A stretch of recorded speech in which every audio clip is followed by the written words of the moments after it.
Bonjour les amis, bienvenue sur le plateau de Totalement Fibré avec tous mes amis et collègues. On va faire ensemble le tour de l'actualité de Free et des télécoms avec pas mal d'images en plus cette semaine. Et puis un sommaire chargé, un peu chargé. On commence par toi Lucas, bonjour Lucas. Bonjour Olivier. Tu vas nous parler de quoi? Alors aujourd'hui je vais vous parler un petit peu, je vais vous apporter la réponse à quel opérateur a le réseau mobile le plus performant selon l'ARCEP et je vais adresser mon carton rouge de la semaine. Ok, merci beaucoup, on continue tout de suite avec Max. Bonjour Max. Salut Olivier. Alors, de quoi tu veux nous parler? Alors je vais revenir sur les résultats trimestriels des opérateurs, à la fois sur le mobile et sur le fixe. Il y a beaucoup de choses à dire, accrochez-vous. Et puis un très bon point pour Bouygues Telecom qui pense au devoir collectif chez les opérateurs. Ce n'est pas tout le temps, mais en tout cas, voilà, vous allez découvrir de quoi je parle. Tout à l'heure. Et enfin, Dimitri. Bonsoir Dimitri. Oui, donc je vais parler de la stratégie de Free pour déployer son réseau mobile et il y aura le chiffre de la semaine. Ok, on commence tout de suite avec le gros dos. Les opérateurs se livrent bataille sur le gain d'abonnés. On a eu tous les résultats cette semaine, on va tout vous dire dans 2 secondes. Et sur la qualité des réseaux, c'est Max qui commence justement avec les résultats des différents opérateurs. C'est ça, après Orange, Free, Bouygues et SFR ont dévoilé cette semaine, le même jour, le 16 novembre, leurs résultats financiers et commerciaux pour le 3e trimestre. Alors, qu'est-ce qu'on peut en retenir ? Alors, tout d'abord, c'est que la poursuite de la bonne dynamique commerciale est au rendez-vous chez les opérateurs. Même si SFR apparaît en retrait, la rentabilité aussi est au rendez-vous, même si Orange, de son côté, se voit impacté par de moindres cofinancements reçus par ses rivaux en 2021 comparé à 2020 pour une baisse de 4,1% de son chiffre d'affaires. Alors, on passe au mobile. La course aux abonnés se poursuit avec un retour en force de Free Mobile. Alors, en retrait depuis de nombreux trimestres, l'opérateur de Xavier Niel a engrangé entre fin juin et fin septembre 140 000 abonnés. C'est mieux que Orange. Quoi dire aussi, c'est que Free fait fort sur le mix d'abonnés avec un record. Ça n'était pas arrivé depuis le premier trimestre 2018 avec 295 000 nouveaux abonnés 4G, 5G donc comptabilisés. C'est pas mal. L'opérateur doit continuer sur cette lancée-là. De manière globale, vous voyez que Bouygues Telecom garde son fauteuil de leader avec 178 000 nouveaux abonnés, alors que SFR ferme la marche avec 80 000 nouveaux abonnés, ce qui peut paraître étrange, puisque vous l'avez, je pense, constaté, chaque semaine, les deux gammes low cost, donc BNU et Red by SFR, se rendent coup pour coup avec des offres quasi identiques. On ne le retrouve pas vraiment dans les recrutements, puisque Bouygues Telecom, vous le voyez, est bien devant SFR. Ces marques-là sont intégrées dans les chiffres-là. Oui, bien entendu. Alors, autre bataille, c'est celle des recrutements sur la fibre. Alors, en termes de vente nette plus migration, Orange cartonne et conserve facilement son fauteuil de leader avec 353 000 nouveaux abonnés. 57% des ventes proviennent de nouveaux abonnés, donc c'est quand même assez fort pour une base totale de 5,6 millions d'abonnés FTTH. Free, de son côté, poursuit son rythme de croisière et renforce sa seconde place avec 228 000 nouveaux abonnés. Le taux d'adoption est de 51,7%, d'augmentation de 14 points sur un an. Aujourd'hui, plus de la moitié du parc d'abonnés Free sont des abonnés fibre optique. Alors Free se démarque notamment par une politique de co-investissement dans les RIP, même si ça coince parfois avec certains RIP en termes de négociation, puis aussi avec des offres innovantes. On parle notamment de la Freebox Pop et de l'offre Delta Pop. SFR, alors Free est présent aussi, les offres fibres de Free sont présentes sur 11 500 communes aujourd'hui pour des 25, je ne sais plus le nombre de prises raccordables. C'est 24 millions de prises raccordables aujourd'hui. Puis derrière, SFR piétine totalement, avec des chiffres en plus qui comprennent à la fois les abonnés fibres, FTTH, donc coaxial, et 4G box. Et puis on termine avec le fixe, où Orange et Bouygues apparaissent en tête. Orange un petit peu devant Bouygues. Free prend la 3e place et SFR apparaît vraiment à la traîne avec seulement un gain de 4000 nouveaux abonnés sur le segment. Il faut noter quand même que lors du trimestre précédent, les recrutements étaient négatifs pour SFR. Alors c'était des plutôt bons résultats pour Free, et justement, on a eu en exclusivité auprès de Thomas Reynaud sa réaction suite à la publication des chiffres de Free, et on voit ça tout de suite. Bonjour Thomas, on est juste devant le stand de Free. On va commencer par commenter les résultats de Free cette semaine. Qu'est-ce que tu as à dire? C'est des bons chiffres Bonjour Univers Freebox. Oui, ce sont des bons chiffres sur ces résultats. Il y a plusieurs choses à retenir. La première, et c'est un trimestre qui fera date, on a désormais plus d'abonnés fibre optique que d'abonnés DSL et on est probablement l'opérateur télécom en Europe qui a le taux d'adoption de la technologie fibre le plus important. Deuxième élément à retenir, on a fait un carton sur le recrutement d'abonnés mobiles au 3e trimestre. C'est notre meilleur trimestre depuis 4 ans. On a recruté sur les abonnés 4G 285 000 nouveaux abonnés. Ça, c'est la montée en puissance de Freeflex et surtout, c'est la qualité de notre réseau 4G, 5G qui est de plus en plus reconnu par les Français. Et par ailleurs, on a eu des bonnes performances en Italie, en Pologne. On a désormais 41 millions d'Européens qui nous font confiance pour leur connectivité. C'est quasiment 10% de la population de l'Union européenne. Voilà, merci Thomas pour ces explications. On continue tout de suite avec, tu nous en as parlé, le réseau mobile. On a le résultat de l'ARCEP. Quel est le meilleur opérateur? C'est pas forcément si simple, mais tu vas nous parler des chiffres qui ont été publiés. Exactement, puisque l'ARCEP a dévoilé donc aujourd'hui même la 22e édition de son enquête annuelle d'évaluation de qualité du réseau mobile. Alors pour rappel, cette enquête a été réalisée via 1 million de mesures, en 2G, 3G, 4G et 5G. Alors maintenant, on va répondre à la question: quel opérateur a le mieux performé selon les zones?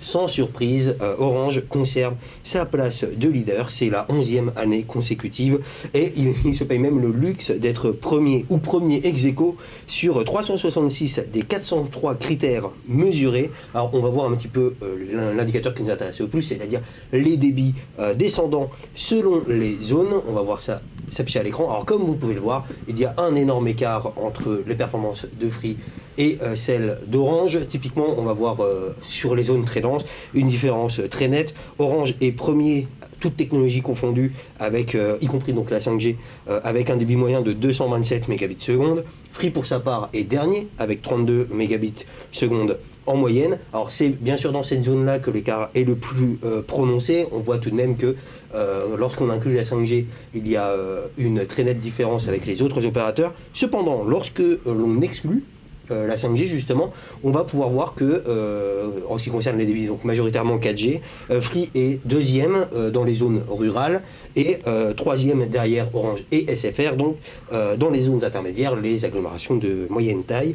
Alors cette différence, elle peut notamment s'expliquer par une manière de mesurer, tout bêtement, puisque les mesures réalisées par l'ARCEP sont effectuées en monothread. Alors je ne vais pas vous assommer avec des termes techniques, mais concrètement, une mesure en monothread va utiliser un seul flux de connexion, lorsque une mesure en multithread va en utiliser plusieurs. Alors d'après l'ARCEP, c'est ce qui est le monothread est représentatif un petit peu de l'usage. Cependant, d'autres peuvent contester en disant que généralement, lorsque l'on utilise son smartphone, plusieurs téléchargements sont en cours en même temps, et généralement lorsque l'on utilise le multithread, notamment dans les baromètres de NPerf, les débits enregistrés par Free Mobile sont bien plus élevés.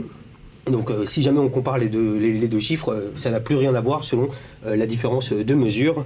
Alors petite précision quand même, Free n'est pas non plus à la ramasse complète, puisque d'après l'étude de l'ARCEP, c'est l'opérateur qui progresse le plus, tout bêtement. Alors il enregistre un taux d'amélioration de plus de 55% sur les débits pour toutes les zones confondues. De plus, les très bonnes performances de Free en zone rurale se font ressentir sur les usages. C'est quand même ce qui est le plus important, puisque en campagne, Free est deuxième, notamment sur la vitesse d'affichage des pages web et également sur le streaming, ce qui est quand même l'usage majoritaire des utilisateurs lambda et pas de ceux qui adorent faire des speed tests. En revanche, il y a bien un point sur lequel Free est indétrônable, c'est l'étendue de son réseau, et l'étude de l'ARCEP l'appuie, puisque elle affiche également le taux d'accroche 5G, soit la part des tests réalisés en 5G, et là-dessus Free est leader, on va le voir ici. Alors il est l'incontestable leader en zone intermédiaire, zone rurale. Il est également leader d'un peu plus serré du côté des zones touristiques, et il se retrouve donc deuxième en zone dense. Cependant, il faut l'indiquer, c'est logique pour les zones denses, puisque contrairement à Free, tous les autres opérateurs se concentrent sur les grandes villes pour le déploiement de la 5G. C'est donc logique qu'il y ait beaucoup plus d'antennes présentes dans les zones très denses de la part des autres opérateurs, et que Free, lui, décroche tout au niveau rural. Le maillage sur la bande 3,5 GHz est plus évolué dans les zones très denses. Exactement. Chez Free Mobile, la bande 3,5 avec la bande 700 MHz sont déployées partout. Exactement. Alors, en le vend en zone rurale, les autres opérateurs sont vraiment à zéro. Ils sont, si on Ça peut peut avoir peut-être les réafficher, voilà. Effectivement, ils sont tous à zéro en zone rurale. Donc, si jamais vous habitez dans la campagne, Si vous avez la 5G à la campagne, c'est forcément que vous êtes c'est chez Free Mobile. forcément chez Free. Sinon, vous n'aurez très peu de chance. Voilà, donc j'ai fait le tour. Eh ben, écoute, si t'as fait le tour, c'est parfait. Merci beaucoup, Lucas. On continue tout de suite avec Dimitri qui va nous parler. On continue dans le mobile, la stratégie de Free en ce qui concerne le déploiement. Voilà, donc elle repose sur plusieurs piliers. D'abord, le pilier financier. En moyenne, 30% chaque année du chiffre d'affaires est réinvesti réinjecté dans les réseaux. Donc c'est très important. C'est même le plus important du secteur, le plus haut niveau d'investissement dans le secteur. Il y a aussi le côté humain. Plus de 5000 collaborateurs sur la moitié des effectifs français sont dévoués au déploiement et à la maintenance des réseaux. Ensuite, il y a la partie technologique. On l'a bien vu, la bande 700 est beaucoup poussée par Free Mobile et ça lui permet quand même du coup de déployer le plus grand réseau de France. 70% est couvert, la population est couverte par la 5G de Free. On peut même donner d'ailleurs la partie 5G, enfin 4G pardon, 99% de la population est couverte par la 4G de Free. Ensuite, il y a aussi l'allumage de nouvelles fréquences dans la bande 7 de 2100 qui a permis d'améliorer les performances du réseau. En 4G. En 4G, oui. Donc qui permet un gain de débit. Voilà. Avec l'agrégation quand le site Voilà, est ouvert en 2100. Voilà. Et en plus récent, on avait aussi en apport pour le réseau la VoLTE, donc la voix sur 4G, qui était en bêta. Elle est disponible pour tous les abonnés Free, aux abonnés forfait Free, pas les forfaits de 2 €. Bien sûr, il faut que le smartphone soit compatible, donc qu'il ait reçu la mise à jour constructeur. Plusieurs dizaines de modèles sont compatibles chez Apple, Honor, Motorola, Oppo, Realme, Samsung. D'ailleurs, en parlant de Samsung, après un petit couac de communication entre Free et Samsung, chacun s'est envoyé la balle pourquoi ce n'était pas disponible. On a eu des précisions, la liste est disponible, il y a 57 modèles qui sont annoncés compatibles. Il y en a déjà un qui est disponible, qui est compatible, c'est la Galaxy A40. Il y en aura plusieurs en décembre, 38 en décembre si je me souviens bien. Et après ce sera en 2022, la VoLTE arrivera sur d'autres smartphones du constructeur. Ok, merci beaucoup Dimitri. On enchaîne tout de suite avec le reportage de la semaine. Vous le saviez, enfin vous le savez peut-être pas, c'est le salon des maires cette semaine et pour la première fois, Free était présent, avait un stand, non seulement pour proposer ses offres, puisqu'il y a Free Pro, mais également pour rencontrer les maires. Par exemple, quand il faut installer une antenne ou des choses comme ça, c'est important d'aller à la rencontre directement de ceux qui sont sur le terrain. Pour l'occasion, on a envoyé de meilleurs journalistes, vous allez voir dans 2 secondes, pour recueillir les propos de Thomas Reynaud, mais également de plein de responsables de chez Free qui nous expliquent comment tout ça fonctionne, quels sont les objectifs de Free. On verra ça dans les prochains jours avec plein de vidéos. Pour l'instant, on voit l'introduction avec Thomas Reynaud. Bonjour, on se retrouve au Salon des maires, donc ça réunit toutes les entreprises qui bossent avec les municipalités. Et pourquoi on est là ? Justement parce que pour la première fois, Free participe à ce Salon des maires et justement, ils ont un stand qui est juste là.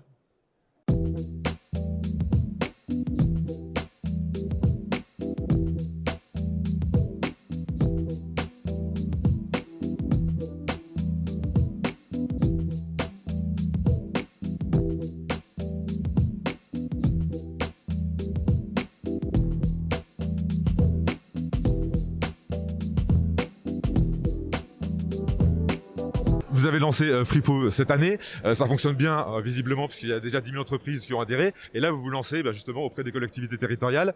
Est-ce que tu peux nous en dire un mot ? Oui, les collectivités locales, ce sont nos partenaires depuis 20 ans, parce que lorsqu'on déploie un réseau, on a besoin des collectivités locales. Et aujourd'hui, on travaille avec les collectivités locales de différentes façons. Sur toutes les autorisations administratives, les autorisations d'occupation de voirie, lorsque on déploie la fibre optique, par exemple. On travaille aussi de plus en plus avec eux en étant co-investisseurs dans les réseaux d'initiatives publiques. Et enfin, il y a une troisième dimension qui est essentielle, qui est en train de monter en puissance. Les collectivités locales font appel à Free, à nos services, pour leurs propres besoins en termes de connectivité. Par exemple, dans les Bouches-du-Rhône, on a relié 146 lycées en réseau privé VPN. Et Free, et c'est vraiment quelque chose de nouveau, a vocation de plus en plus à fournir des services de connectivité, des services de cloud, des services aussi de cybersécurité aux mairies, aux conseils régionaux, aux départements, et on est vraiment en train de monter en puissance. Alors dans certains cas, ça se fait sur des solutions parfaitement sur mesure. Je mentionnais les lycées des Bouches-du-Rhône, mais aussi au travers de Free Pro, et on a une très forte demande sur ce sujet-là de la part des mairies. Ok, merci beaucoup Thomas. Voilà, on a ramené plein d'infos. Vous allez pouvoir les découvrir dans les jours prochains sur la chaîne YouTube d'Univers Freebox et sur Univers Freebox directement. On continue tout de suite avec le Up and Down. Ce qui nous a plu et ce qui nous a moins plu durant la semaine, on commence avec Max qui a un Up. C'est ça, et c'est la bonne initiative de la semaine à mettre au crédit de Bouygues Télécom qui a annoncé mettre à disposition gratuitement donc aux opérateurs commerciaux mais aussi d'infrastructures le code source de son application Check Voisinage. Alors, qu'est-ce qu'elle permet ? Elle permet. Je pensais que tu étais le meilleur journaliste d'Univers Freebox, tu ne lis même pas nos articles, Olivier. Alors, elle permet de remédier au problème de déconnexion d'abonnés lors d'une intervention d'un technicien. Alors concrètement, chez Bouygues Télécom, l'application a permis, ce sont les chiffres de Bouygues Télécom, de réduire de 80% le taux de déconnexion. Alors plus concrètement, le technicien peut utiliser l'application pour noter le nombre de clients connectés avant l'intervention, puis ensuite se rendre compte, après intervention, du nombre d'abonnés déconnectés et ensuite remédier à ce problème-là. Donc l'application intègre par exemple un système de redatage et d'identification. Donc c'est pas mal, comme ça évite, lorsqu'il y a eu un problème lors d'une intervention, de devoir redépêcher un nouveau technicien. Là, le technicien peut tout de suite résoudre le problème immédiatement. Voilà, donc sur les réseaux mutualisés, c'est vraiment un plus et merci Bouygues Télécom. Merci Bouygues Télécom. Donc. Combien d'investissement pour cette application ? 250 000 euros, il me semble. Hein. C'est une paille pour lui. Bah, c'est pas énorme. Mais c'est très bien, l'initiative est très bien. Nous demandons à et surtout Orange, Free Mobile et SFR de faire la même chose. C'est ça. C'est une Pour d'autres limite outils. du jamais vu. C'est un vrai signe d'ouverture et de devoir collectif en pensant vraiment aux abonnés. C'est ça. C'est une très bonne chose. Lucas, toi, par contre... Moi, c'est pas une très bonne chose, mais Bouygues Télécom est épargné. Je vais vous parler des problèmes d'une abonnée Orange. Une petite mamie qui ne vient pas du Cantal, mais d'Annecy, qui a bataillé pendant 4 semaines avec son opérateur. La raison, plus d'accès à la télé, plus d'accès à Internet, de quoi faire péter un câble à tout le monde. Alors, après le passage d'un technicien, plusieurs appels et même un passage en boutique, elle apprendra finalement par téléphone qu'elle a été débranchée au profit d'un autre abonné, quelque chose qui a de quoi faire enrager. Complètement médusée, cette madame s'est donc tournée vers un héros. Alors, qui ? L'ARCEP, une association de consommateurs ? Non, un canard, le canard enchaîné, à qui elle a donc raconté son histoire. Et sans doute ému, l'hebdomadaire s'est donc tourné vers Orange, l'a contacté. Surprise, 2 jours plus tard, une technicienne arrive et la rebranche sur une prise inoccupée. Alors l'affaire, elle s'est déroulée quand même du 7 octobre dernier jusqu'au 8 novembre pour une résolution. C'est quand même assez inacceptable quand on voit surtout le problème basique que c'était, c'est-à-dire j'ai été débranché, on m'a pas rebranché sur une bonne prise, d'autant plus qu'il y avait donc une prise inoccupée déjà présente. Et si jamais à chaque problème de ce genre il va falloir faire appel à un journal national, ça va vite devenir embêtant. En tout cas, bravo au canard enchaîné. Les Américains ont Batman, nous on a Canardman. C'était... Oula. Eh oui. Tu nous avais pas prévenu cette Eh oui, vanne. Non, évidemment. Et non, et c'est surtout que le PAN vous permet d'être totalement fibré. Exactement. Ben voilà. Mais alors par contre, il va falloir nous payer des royalties pour ça. Mais... Ça marchera une fois, je pense pas que si dès Ça qu'on a un marchera problème, si on appelle le canard enchaîné. Non, je ils pense ont autre chose à faire. que le canard n'a pas forcément Peut-être le temps de un devenir petit- le service un après-vente. petit service télécom Mais pour c'est- recueillir les plaintes et agir en conséquence. Des problèmes qui arrivent régulièrement, nous-mêmes on en reçoit régulièrement et on peut C'est pas ça. forcément faire grand-chose quand ce sont des problèmes particuliers. Dimitri, tu me regardes Ouais. parce que tu sais que c'est ton tour. Bah oui. Eh ben alors c'est quoi ? Le chiffre de la semaine. Voilà. Il apparaît juste là. 24 sites mobiles. J'espère que c'est pas le nombre de sites d'un opérateur obscur ou quelque chose comme ça. Non, c'est passé à Clermont-Ferrand, donc dans le département du Puy-de-Dôme. Il y a 24 sites 3G et 4G qui subissaient un brouillage. 2 opérateurs ont appelé l'ANFR, donc l'Agence nationale des fréquences, qui bien sûr a envoyé ses agents sur place. Le premier a été identifié, c'était un brouilleur de téléphonie mobile, comme on voit là d'ailleurs. Par contre, du coup, les agents de l'ANFR ont dû faire appel aux forces de l'ordre. Pourquoi ? Parce que c'était un quartier sensible. Donc, Ça appartient à qui ce brouilleur là ? c'était la personne justement qui possédait ça, elle était dans un quartier sensible, donc les personnes ont débarqué avec les policiers, casques, fusils d'assaut, tout ce qu'il fallait. Finalement, le brouilleur était dans un meuble télé. Et c'est après, du coup, les enquêteurs ont demandé pourquoi ce brouilleur en fait ? Tout simplement parce que la personne ne voulait pas que les voisins puissent accéder à son réseau Wi-Fi D'accord. de sa box. Il a fait griller toutes les En fait, communications du comme dit quartier. une affaire, potentiellement, il a transformé tout un quartier en zone blanche pour pas qu'on puisse accéder à son. C'est interdit d'avoir ce genre Oui, d'appareil. d'ailleurs, il y a des peines par rapport à ça, pour ça, jusqu'à 6 mois de prison, jusqu'à 30 000 euros d'amende et même 450 euros de frais d'intervention pour l'ANFR. Parce que c'est vrai qu'on a tendance à l'oublier, mais la NFR intervient régulièrement sur des problèmes de brouillage. Alors, parfois, c'est Plus de 2000 Mais interventions. là, 24 sites, ça paraît quand même énorme juste pour un brouilleur chez une personne. Il a pris vraiment C'est un brouilleur très puissant brouilleur longue bien portée. puissant. Oui, longue portée. pour du Wi-Fi. Merci Dimitri. Il y a eu plein d'autres infos cette semaine et on va apprendre tout ça avec Max grâce à l'info à toute vitesse. Et on commence par le retour de Free Mobile sur VP avec une nouvelle vente privée. Jusqu'au 24 novembre, l'opérateur propose un forfait 70 Go en France métropolitaine, 5 Go depuis l'étranger au prix de 8,99 € par mois et ce, valable à vie. Alors quand Free le dit, c'est que c'est vrai, logiquement. Une autre bonne nouvelle pour certains abonnés Freebox, cette fois-ci, l'opérateur envoie actuellement un SMS à certains clients pour leur proposer le forfait mobile data illimité à 9,99 € par mois pendant un an au lieu de 15,99 €. Donc c'est une bonne chose. Regardez votre téléphone si vous êtes concerné. Puis je termine aussi, je vais m'adresser aux abonnés Freebox Pop, en tout cas les abonnés Freebox qui disposent d'un player Pop. Une nouvelle mise à jour a été déployée aujourd'hui et corrige un bug très gênant puisqu'un certain nombre d'entre eux n'avaient plus accès à certaines chaînes. Alors si ce n'est toujours pas le cas, si vous n'avez toujours pas accès à ces chaînes-là, Free vous invite à vous rendre dans la section paramètres puis applications et ensuite dans OK by Free, puis ensuite supprimer les données et le tour sera joué. D'accord, c'est tout. Olivier, chaque semaine... Tu nous fais des grandes annonces sur beaucoup d'infos. Non, Je t'ai annoncé plein, mais On n'est c'est pas très bien. magicien, on va pas les inventer, les infos. Ah, tu défends Max? Oui. Ok. Par contre, tout le reste des informations sont disponibles dans le... Oui, par bandeau. contre, oui, il y a énormément Oui, mais d'infos. ça ne concerne pas que qui l'info défilent. Free, mais aussi tous les autres opérateurs. Ok, merci Max. On continue avec le débat de la semaine qui s'appelle le Free Fight. C'est pas grave, c'est pas le... demi-jingle. Vous le voyez quasiment quotidiennement sur Univers Freebox, les annonces de nouveaux Free Center. C'est un des moyens de rentrer en contact avec les gens. C'est pas le seul opérateur qui déploie massivement des points de contact locaux.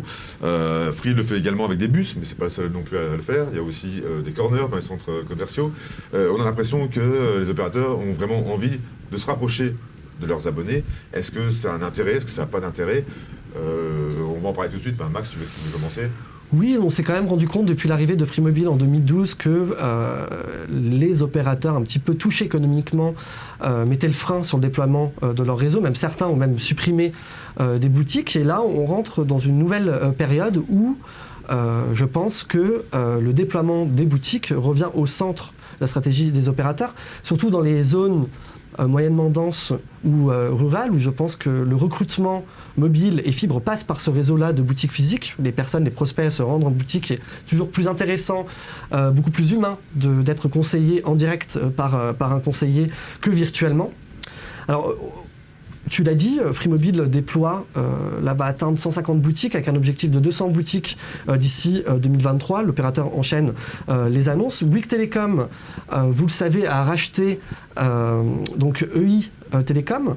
Donc il y a eu un certain nombre de filiales comme Auchan Télécom, Énergie Mobile, etc. Et dans le cadre de cet accord, en fait, elle a la possibilité de vendre ses offres mobiles et fixes dans les 4500 agences du Crédit Mutuel et du CIC. Alors c'est en place depuis cette semaine, donc la présence physique de Bouygues Telecom a été multipliée par 9. L'opérateur compte 530 boutiques, on peut rajouter 4500 agences bancaires en plus. Donc là, ça devient énorme. De son côté, Orange tente de répondre à cette offensive-là. Donc l'opérateur historique compte 500 boutiques avec des magasins, des Smart Orange très évolués, et a décidé, en test actuellement, en fait, expérimente des sortes de... On a nommé ça la boutique Orange, donc ce sont des magasins, des boutiques express dans les zones rurales. Elles sont au nombre de 5 aujourd'hui et l'opérateur espère pouvoir développer davantage ce réseau-là. Puis on termine avec SFR. Alors SFR qui d'un côté, dans le cadre de son plan de départ, souhaite supprimer 400 salariés dans les boutiques, mais derrière a racheté notamment Coriolis Télécom et va profiter du réseau de 200 boutiques de l'opérateur français. Donc on en est là aujourd'hui. Donc moi la réponse elle est très claire. Oui, les boutiques physiques reviennent au centre de la stratégie des opérateurs. Non, Dimitri. Tu voulais pas prendre la parole? Non, c'est vrai qu'on peut se poser la question, est-ce qu'il y a un intérêt d'avoir des boutiques? On l'a vu, il y a le contexte sanitaire qui a fait qu'on allait moins dans les boutiques. Beaucoup de choses peuvent se faire en ligne aujourd'hui. Est-ce qu'on a encore besoin? Est-ce qu'il y a même le problème, c'est bête. À quoi sert une boutique? Ouais, c'est même juste pour prendre un abonnement. Puis même, ça n'a pas forcément d'intérêt. Chez Center, par exemple, il y a une partie assistance. Je voudrais terminer. En fait, après, il y a aussi, on voit, il y a par exemple les boutiques qui sont braquées. Là, il y a deux de suite qui sont braquées. SFR, oui. Est-ce qu'il y a vraiment l'intérêt? Mais maintenant, on voit aussi que Elles se font braquer pourquoi? Parce qu'ils vendent pour voler des mobiles, voilà. smartphones. Ça Free, depuis l'été dernier, propose des smartphones. Non, mais c'est anecdotique, ça, ouais, d'accord. ça Mais l'intérêt de la boutique, c'est aussi. On peut tester les mobiles, on peut Quel il y a le contact service, humain, il y a la boîte de collecte de smartphones qu'on peut, par exemple, les mobiles usagés. Enfin, il y a quand même un intérêt. Les services sont pas du tout les Orange mêmes. qui reconditionne désormais aussi directement, donc en boutique. Enfin, on peut ramener son non pas qui répare les smartphones. La réparation aussi. Mais moi, ce qui est important, c'est l'assistance. Dans les free centers, il y a une partie assistance. On peut prendre des rendez-vous justement pour nous expliquer. C'est un espace de découverte, de conseils, d'assistance et de vente. Et de contact humain aussi. Chez Bouygues Télécom, par exemple, c'est. Mais alors après, mais c'est que de la vente. La chose également qu'il ne faut pas oublier, c'est que dans ces espaces, donc, qui sont souvent effectivement orientés au niveau de la vente, d'abonnement, il y a aussi tout l'aspect conseil, parce que nous, de notre regard de personnes qui s'y connaissent dans les offres télécom, forcément on sait à quelle offre on souscrirait si on voulait en changer. En revanche, il y a quand même une grande partie de la population qui n'est pas forcément consciente exactement de ses besoins et qui a donc besoin de ce retour de l'opérateur pour le guider vers l'offre qui va l'intéresser un peu plus. Alors certes, parfois il peut y avoir des abus au niveau de l'utilisation. Je vais vous filer une offre mobile à 200 Go alors que vous en avez besoin de 5, mais en général quand même il y a tout cet accompagnement là qui a quand même un réel intérêt pour les personnes non initiées au télécom en général. Et il y a une vraie bataille commerciale qui se livre. On peut prendre l'exemple par exemple de McDonald's et Burger King. On les retrouve généralement dans les centres-villes très peu éloignés l'un de l'autre. C'est plus ou moins la même chose avec les opérateurs télécoms. Exactement. Si jamais la boutique d'un concurrent est là, il va falloir chercher à s'y installer. Free compte quand même beaucoup moins de boutiques que ses rivaux et tente de se rendre davantage visible. Alors soit dans les centres-villes, près de ses concurrents, ou alors dans les centres commerciaux. Là, c'est vraiment une stratégie de Free d'être présent là où vraiment les consommateurs se rendent pour faire leurs courses et consommer. Ce qui est à mon avis la preuve en fait que malgré nous, ce qu'on peut en dire et ce qu'on peut en penser, parce qu'effectivement on s'y connaît, les boutiques ont un réel intérêt, parce que sinon effectivement Free ne s'embêterait pas à chercher à tout prix à se déployer et à être présent là où les autres opérateurs sont. Il doit bien y avoir une bonne part des recrutements qui sont réalisés là-bas. Alors Free a lancé durant tout l'été son bus fibre en Bretagne uniquement. Il y a aussi un enjeu commercial là-bas, puisque c'est l'un des plus grands RIP de France, Mégalis Bretagne. Donc aller sillonner les petits villages pour aller à la rencontre des abonnés actuels, mais aussi des futurs possibles abonnés, sachant que dans ce camion-là, il y a donc du conseil, mais aussi comme une borne et aussi la possibilité de souscrire. C'était presque un mini Free Center. Voilà, donc c'est là où la fibre de Free arrive. Free a aussi des bornes, c'est le seul opérateur à avoir des bornes, et ils sont présents effectivement dans toutes les maisons de la presse et dans plein d'endroits, des corners dans les centres commerciaux, ce que n'ont pas les autres opérateurs. Là, on est purement dans l'abonnement. Mais là, effectivement, c'est pour ceux qui savent déjà. À la base, c'était pour les forfaits mobiles. On peut aussi souscrire un abonnement Freebox dans les bornes. Mais ça, c'est pour ceux qui savent exactement à quoi ils veulent souscrire de base. Et on peut témoigner d'autant plus, parce que juste à côté, dans nos locaux, on accueille des abonnés Free. On passe du temps avec eux. Effectivement, il y a des personnes qui sont un peu éloignées du numérique. Et c'est vrai qu'elles ont besoin de ça aussi. C'est pas tout de vendre un abonnement, mais il faut être là aussi quand ils ont un petit peu de mal à comprendre. Avec leur smartphone, par exemple. L'accompagnement. L'accompagnement, voilà. Pour leur smartphone, donc, c'est une boutique qui sert à faire de l'accompagnement. Effectivement, c'est un grand intérêt. Si c'est pour vendre des smartphones ou pour vendre des abonnements. C'est vrai que du point de vue, par exemple, de nos abonnés qui sont donc généralement assez technophiles, etc., une boutique, ça peut pas être inutile. Il faut quand même cependant penser aux autres, tout bêtement, qui, eux, en auront forcément besoin, qui ne suivent pas l'actualité et qui voient juste... Et c'est la majorité des abonnés. Exactement. Donc ça, il ne faudrait pas s'appeler une boutique. C'est un lieu d'accueil où on peut oui, mais en même temps, si jamais on appelle lieu d'accueil un endroit où l'opérateur va chercher à vendre quand même ses offres, ça pourrait vite passer arnaque. Je pense que les boutiques, quelque part, leur servent aussi beaucoup à vendre des abonnements, tout en proposant un accompagnement, que ce soit beaucoup moins virtualisé, beaucoup plus humain, quelque part. Mais je pense que l'optique, la stratégie est la même pour tous les opérateurs, c'est qu'il faut recruter. Tous ne restent pas de la même façon. on le sait, certains opérateurs, c'est effectivement la seule raison d'être des alors des pour les conseillers, opérateurs, en revanche, il c'est faut- d'avoir une rémunération en fonction du nombre Mais de... après, il faut quand même rappeler que les conseillers derrière, ils peuvent très bien avoir cette volonté-là. Moi, j'ai toujours ce souvenir-là d'avoir aidé ma grand-mère à changer de forfait. Pourtant, on y est allé parce qu'elle voulait discuter avec un conseiller Orange. Le conseiller Orange lui a dit, mais en fait, si vous ne changez pas vos usages, ça sert à rien de vous changer de forfait. Je vais vous basculer sur un forfait moins cher, etc. Enfin, faut le rappeler aussi. On a l'image un petit peu du conseiller qui va essayer de vous vendre le forfait toute option. Ils sont pas tous comme ça. Il y en a, et il y a une véritable Ils aide. portent bien leur nom, ce sont des conseillers, ce ne sont C'est pas ça. des vendeurs de fringues, de vêtements. C'est ça, c'est pas donc il y des a vendeurs de forcément un carpettes accompagnement, qui essayer vont de vous vendre le se truc le rendre plus cher. utile. C'est ça. Et même, Il y a- Alors, il y a des conseillers, comme tu dis. Oui, non, mais il y en a qui vont. C'est pas le cas faire tout de leur tous. prix. À partir du moment où ils sont commissionnés pour vendre des abonnements, forcément, l'objectif, Voilà. c'est un des gros problèmes. et puis même côté consommateur, ça peut être un argument. Moi, j'ai l'exemple, tu parles de ta famille, ma mère, par exemple, ne voulait pas. Ah, on va faire de la famille Mais tout le non, monde. mais elle préfère rester chez Orange parce qu'elle n'avait pas une boutique Free à côté de chez elle. La boutique la rassurait, ça va. Ah oui, Si jamais le il y avait contact un problème, il y avait un Oui, point on- d'atterrissage en fait. C'est ça, le contact humain est un véritable argument pour les personnes qui n'y connaissent pas forcément grand-chose, justement. Pas forcément âgés, mais en tout cas qui sont éloignés du numérique en règle C'est ça. générale. Ok, on termine là-dessus. Oh bah oui. Et bien si on termine là-dessus, dans ce cas-là, on vous dit à tous au revoir, bon week-end. On se retrouve la semaine prochaine pour Totalement Fibré le vendredi soir, vous le savez, et tous les jours sur universfreebox.com. Ciao. Ciao.